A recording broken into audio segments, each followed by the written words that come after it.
आज आपके लिए लेके आए हैं salt chapter acid base in salt chemistry class 7th का और टॉपिक है साल्ट।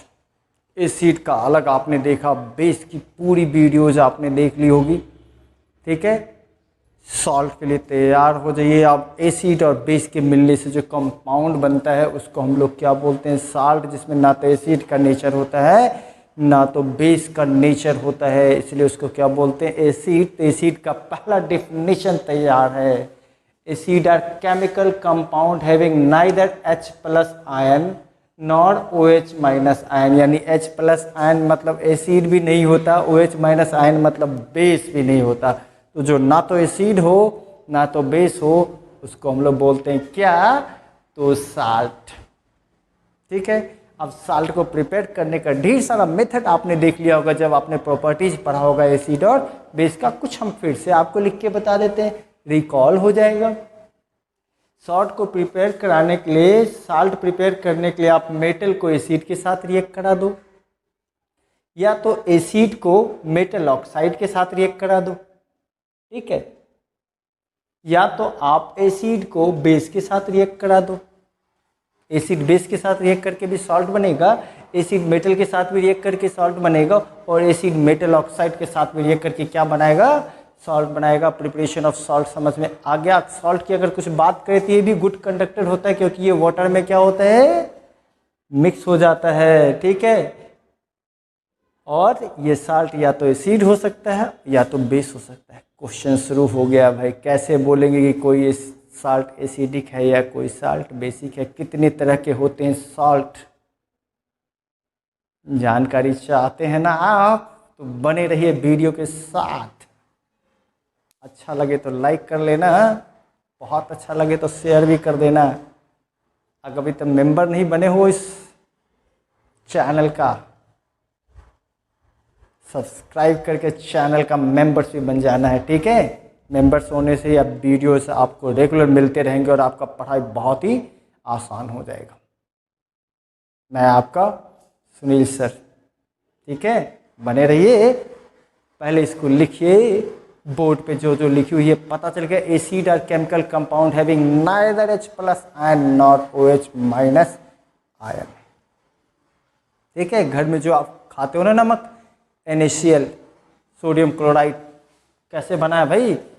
हम लोग इसको सोडियम हाइड्रोक्साइड को क्या करते हैं? HCl के साथ रिएक्ट करवाते हैं तो बन जाता है सोडियम हाइड्रोक्साइड। HCl के साथ रिएक्ट करके बना देता है सोडियम क्लोराइड और रिलीज करता है वाटर। ये जो वाटर के मॉलिक्यूल्स जो प्रेजेंट होते हैं सॉल्ट में उसको बोलते हैं crystallization of water. Crystallization of water is the molecules of water present in the salt.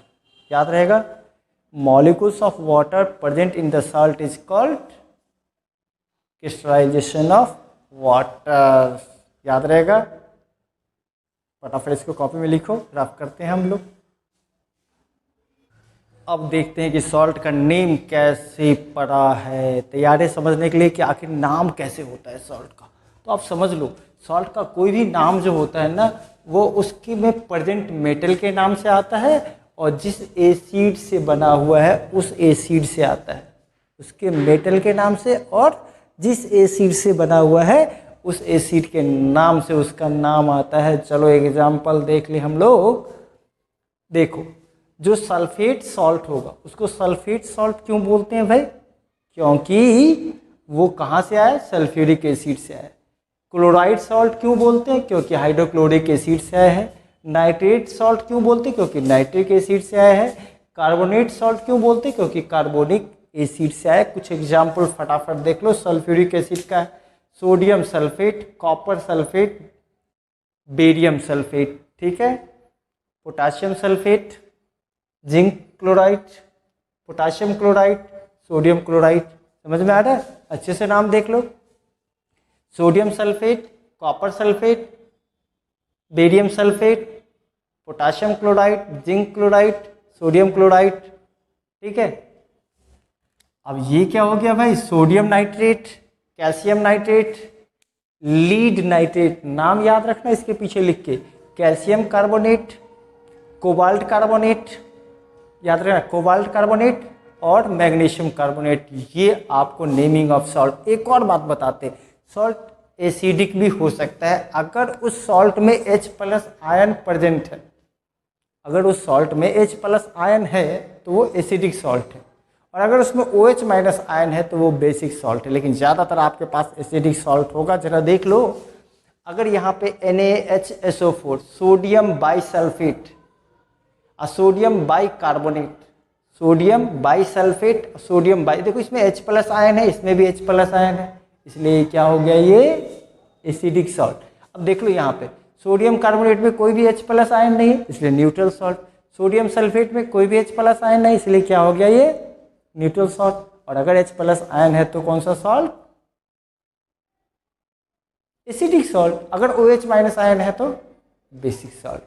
Salt का नेमिंग समझ में आ गया। ढेर सारा सॉल्ट आपके पास हो गया, फटाफट इसको कॉपी में लिखिए, बढ़ते हैं आगे की ओर। नेमिंग ऑफ सॉल्ट पता चल गया कि नहीं चल गया, एसिडिक सॉल्ट पता चल गया। बेसिक सॉल्ट में क्या रहता है, OH- आयन। अगर हम लोग बात करें यहाँ पे कौन से सॉल्ट की, अगर एक एग्जाम्पल दे दे आपको बेसिक सॉल्ट का, ये एग्जाम्पल हो जाएगा MgOHCl2, MgOHCl2, magnesium hydroxide chloride. अब यहाँ पे OH- आयन है ना, है कि नहीं है। अगर OH- आयन है इसका मतलब वो क्या होगा, कौन सा सॉल्ट होगा, ये बेसिक सॉल्ट होगा। तो बेसिक सॉल्ट भी हो सकता है, एसिडिक सॉल्ट भी हो सकता है, न्यूट्रल सॉल्ट मतलब पूरा पूरा उसका H+ आयन और OH- आयन बिल्कुल गायब हो गया है एसिड में से और बेस में से। सॉल्ट में ना तो H+ आयन दिख रहा है ना तो OH- आयन दिखेगा, तो क्या होगा वो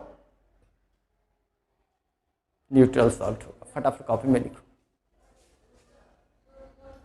अब कुछ इंटरेस्टिंग फैक्ट बताते हैं आपके बारे में। वाटर की जो मॉलिक्यूल्स है वो एटमॉस्फेयर में रहता है, ठीक है। तो कुछ सॉल्ट क्या होता है कि वाटर के मॉलिक्यूल्स को एटमॉस्फेयर से क्या करता है, एब्जॉर्ब कर लेता है, ठीक है। जो ही वाटर से एब्जॉर्ब करता है वो किस में बदल जाता है, लिक्विड में कन्वर्ट हो जाता है। वैसे सॉल्ट को बोलते हैं हम लोग डेलिक्वेसेंट साल्ट, और इस प्रॉपर्टी को बोलते हैं डेलिक्विसेंसी, डेलिक्विसेंसी बोलते हैं। मतलब वो वाटर के मॉलिक्यूल्स के एब्जॉर्ब कर लेगा। एक तो हुआ कि वो अलग से एब्जॉर्ब करेगा, दूसरा क्या होता है कि उसमें ऑलरेडी वाटर के मॉलिक्यूल्स होते हैं। क्या वाटर के मॉलिक्यूल्स होते हैं, अगर उसको पेपर में लपेट के रखोगे ना तो पेपर भीग जाएगा पानी से। उसको बोलते हैं क्रिस्टलाइजेशन ऑफ वाटर। क्या बोलते हैं, crystallization of water. It means number of water molecules present in one molecules of salt. Number of water molecules present in one molecules of salt is called its crystallization of water। जैसे बता दें आपको, sodium carbonate में 10 water molecules है तो इसका crystallisation of water कितना हो गया, 10। सोडियम सल्फेट में भी 10 होता है, जिंक सल्फेट में 7 होता है। कॉपर सल्फेट जिसको प्लास्टर ऑफ पेरिस भी बोलते हैं, इसको क्या बोलते हैं हम लोग, plaster of Paris, plaster of Paris भी बोलते हैं हम लोग, ठीक है। इसके अंदर कितने हैं, आधे मॉलिक्यूल्स है वाटर का, ठीक है। अब देखो कॉपर सल्फेट, कमेंट बॉक्स में लिख लो इसको क्या बोलते हैं हम लोग। क्या इसको ब्लू विट्रॉल बोलते हैं, क्या बोलते हैं, ब्लू विट्रॉल। इसको क्या बोलते हैं हम लोग, नहीं ग्रीन विट्रॉल बोलते हैं कि ब्लू विट्रॉल, जल्दी बताना, कमेंट बॉक्स में बताना, मैं भी बताऊंगा लेकिन पहले आपको बताना है। चलो इसका भी नाम बताना है, कॉमन नेम। 7 वाटर मॉलिक्यूल्स है, मैग्नीशियम सल्फेट में 7 वाटर मॉलिक्यूल्स है, और इसके अंदर कितने मॉलिक्यूल्स है, कॉपर सल्फेट के पास 5 वाटर मॉलिक्यूल्स है। जल्दी बताना है उसका कॉमन नेम, ठीक है, जल्दी बताओ। पता चल गया उसका नाम क्या है, इसको बोलते हैं ग्रीन विट्रॉल, इसको क्या बोलते हैं, ब्लू विट्रॉल।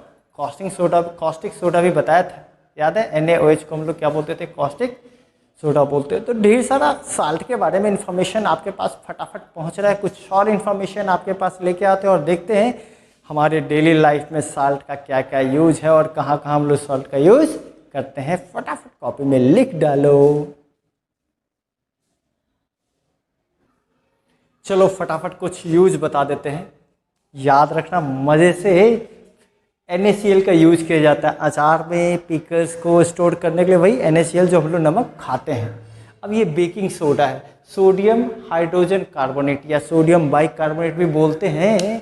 याद होगा केक बनाने में और ब्रेड बनाने में यूज किया जाता है, क्योंकि जब वो आटे के अंदर जब ये बेकिंग सोडा मिला दिया जाता है और जब गर्म किया जाता है उसमें से निकलता है कार्बन डाइऑक्साइड का गैस, और वो कार्बन डाइऑक्साइड जब निकलता है तो छेद करते हुए निकलता है, जो फ्लफी बना देता है और गद्देदार बना देता है और खाने में बहुत टेस्टी लगता है। अब वॉशिंग सोडा की बात करें, जिसको हम लोग सोडियम कार्बोनेट भी बोलते हैं। क्या बोलते हैं? Sodium carbonate.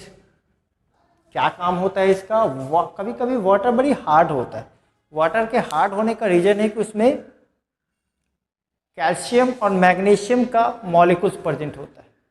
कैल्शियम और मैग्नीशियम के मॉलिक्यूल्स जब वाटर में होते हैं तो उसको हार्ड वाटर बोलते हैं। हार्ड वाटर बोले तो कपड़ा आसानी से साफ नहीं हो पाएगा, पीला पड़ जाता है कपड़ा वगैरह देखे होंगे। तो उस वाटर के हार्डनेस को दूर करने के लिए हम लोग उसमें क्या मिला देते हैं? वॉशिंग सोडा मिला देते हैं, जिससे वाटर थोड़ा सा हार्डनेस कम हो जाता है। अब देखो एक बहुत बेहतरीन नाम है पोटाशियम नाइट्रेट, इसको बोलते हैं साल्ट पेट्री। अब इसका यूज किया जाता है गन पाउडर में, खतरनाक चीज़ बनाने में यूज किया जाता है, फर्टिलाइजर में यूज किया जाता है, फायर क्रैकर्स में यूज किया जाता है, ग्लास के मैन्युफैक्चरिंग में यूज किया जाता है। कुछ यूज पता चल रहा है ना? थोड़ा याद रखो, एग्जाम वगैरह कम्पिटेटिव एग्जाम के लिए बहुत ज़रूरी है। बट सबकी बात करें और अपनी बात ना करें भाई, अपनी भी बात करेंगे, हमारे बॉडी को भी साल्ट की जरूरत पड़ती है ना? साल्ट की जरूरत पड़ती है। क्यों?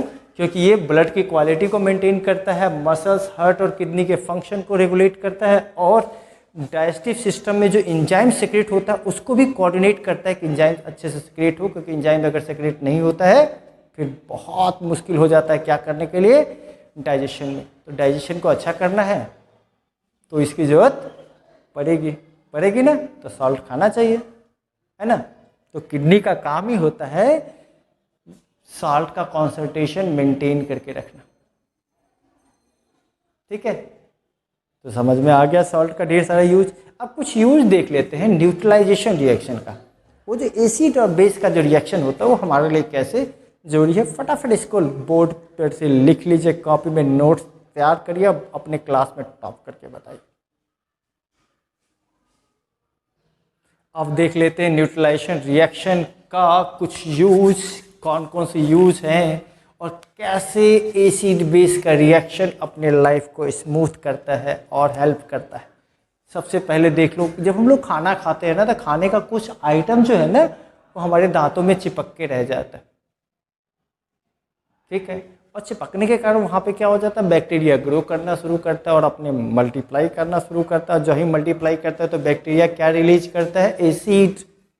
जिस एसिड के कारण क्या होता है? आपका जो इनेमल्स है वो वीक हो जाता है दांतों का, और दांत आपका इजीली गिर सकता है, खराब हो सकता है। तो इसके लिए हम लोग क्या करते हैं भाई? डेली पेस्ट करते हैं। तो इसका मतलब पेस्ट में क्या है? बेस है। प्रचार में तो देखते हो क्या आपके टूथपेस्ट में नमक है, इलायची है। वो नमक क्या करेगा भाई?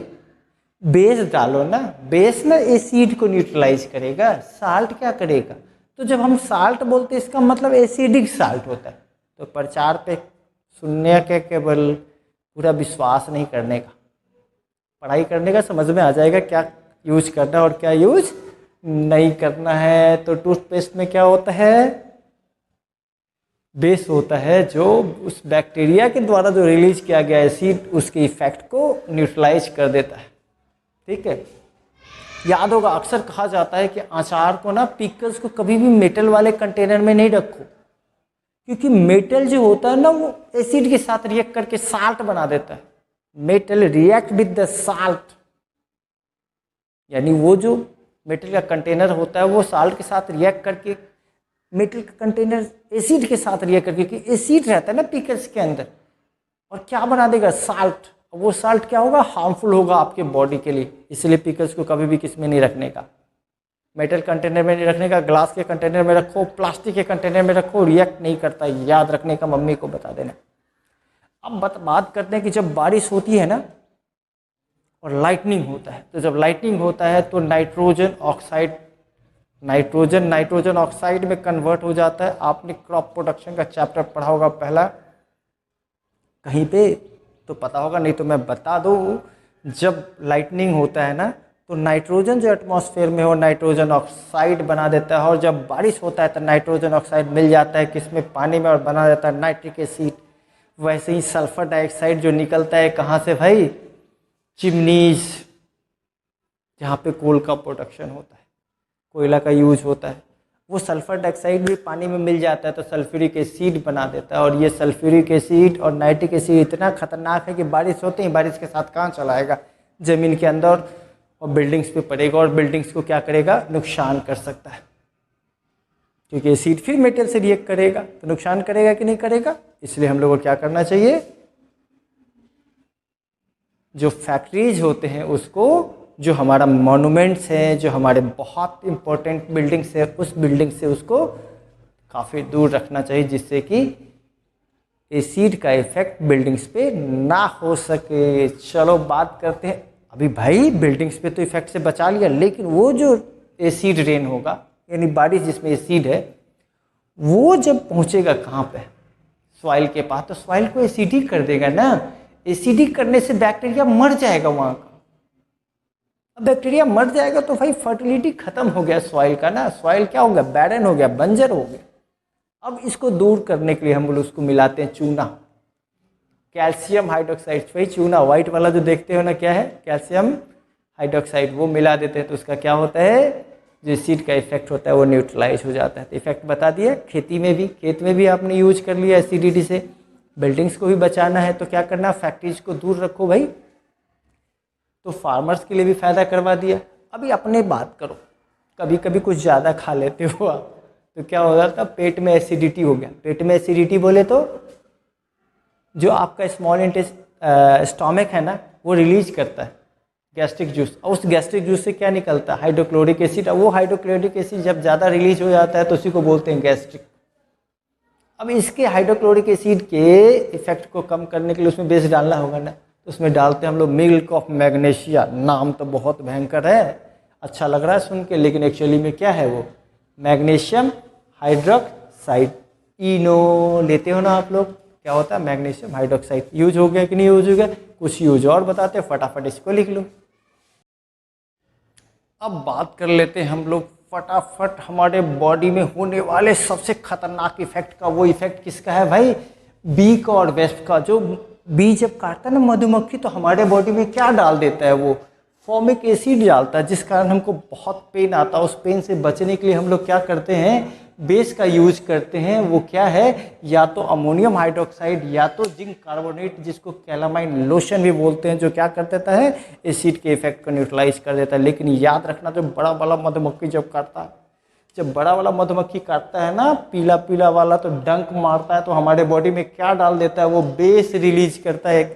कमेंट बॉक्स में लिखना वो बेस कौन सा है, ठीक है। जो बेस रिलीज करता है उसके इफेक्ट को कम करने के लिए हम लोग क्या यूज करते हैं, विनेगर, जो एसिडिक होता है। तो जान अगर बचाना है तो एसिड बेस इन सॉल्ट के चैप्टर को अच्छे से पढ़ो, और लाइफ में भी यूज करो, दूसरे को भी बताओ, है ना, बहुत इंपॉर्टेंट। फिर हम लोग मिलते हैं कुछ नेक्स्ट टॉपिक के साथ। Till then goodbye. अगर सब्सक्राइब नहीं किया तो सब्सक्राइब कर लो, शेयर नहीं किया तो शेयर कर लो, लाइक कर लो। Thank you for watching the videos.